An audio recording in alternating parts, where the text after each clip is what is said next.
stories that fade pleasantly at the edges, the way sleep does. Breathe in and out. We'll begin softly. Case 1. The Sodder Children. On a hillside in Fayetteville, West Virginia, there once stood a wide wooden house belonging to the Sodder family. It was Christmas Eve, 1945. The children had been given new toys, and they begged to stay up a little later than usual. Their mother said yes. She went to bed, and the house went quiet. Sometime after midnight, a fire began. 5 of the children were never accounted for. No remains were found in the ashes the next morning, which troubled their parents for the rest of their lives. The father, George, could not accept what the official report told him. He spent decades searching, putting up a billboard along the highway with the children's faces, asking anyone, anywhere if they had been seen. There were strange details: a phone line found cut, not burned; a ladder that had always leaned against the house, gone, found later in a ravine; a bus driver who said he saw fireballs thrown toward the roof; and years later, a photograph arrived in the mail. A young man who, the mother believed, resembled one of her missing sons. No note that made sense. No return address that led anywhere. No answer ever came. The billboard stood until the parents had passed. Whatever happened that Christmas Eve stayed on that hillside, and the family simply kept the porch light on year after year for children who never came up the walk. Let that one rest now. Let it grow soft and far away. Case 2. The Lighthouse at Eilean. Far off the western coast of Scotland, in the Flannan Isles, there is a lighthouse on a rock called Eilean Mòr. Cold sea, grey sky. Almost no one ever set foot there but the keepers. In December of 1900, 3 men tended the light: James Duckett, Thomas Marshall, Donald MacArthur. For a stretch of days, passing ships noticed the lighthouse was dark. No beam. When a relief boat finally reached the island, the men rang the ship's bell, and no one answered. The door was closed. Inside, the clock had stopped. 1 chair was overturned.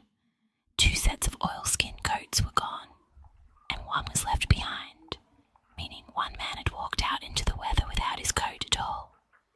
The last entries in the logbook described a terrible storm, though records from the mainland said the seas had been calm those days. 1 line read that 1 of the men had been crying, another that they had all been praying. The most likely explanation is the simplest and the saddest: a freak wave, a sudden swell on the western landing, sweeping the men into the sea while they secured equipment. But no one saw it. No one survived to tell it. And the strange logbook entries have never been fully explained. The light was repaired. It still turns, out there on the rock, automatic now, watched by no one. 3 names, and an empty room where the clock had stopped. Let it drift out to sea now. Let it go. Case 3. The Villisca House. In the small town of Villisca, Iowa, there is a modest white house that the town has never quite known what to do with. Something happened there in 1912 that was never solved. A family lost in a single night, and no one ever held to account. I won't dwell on that night. What lingers, instead, is the house. For more than a century it has stood, and the questions have only deepened with time.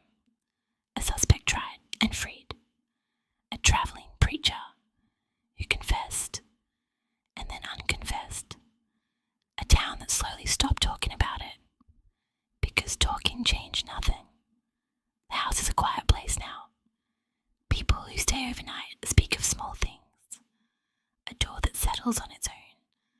A lamp that seems dimmer than it should be. The particular silence of an old room.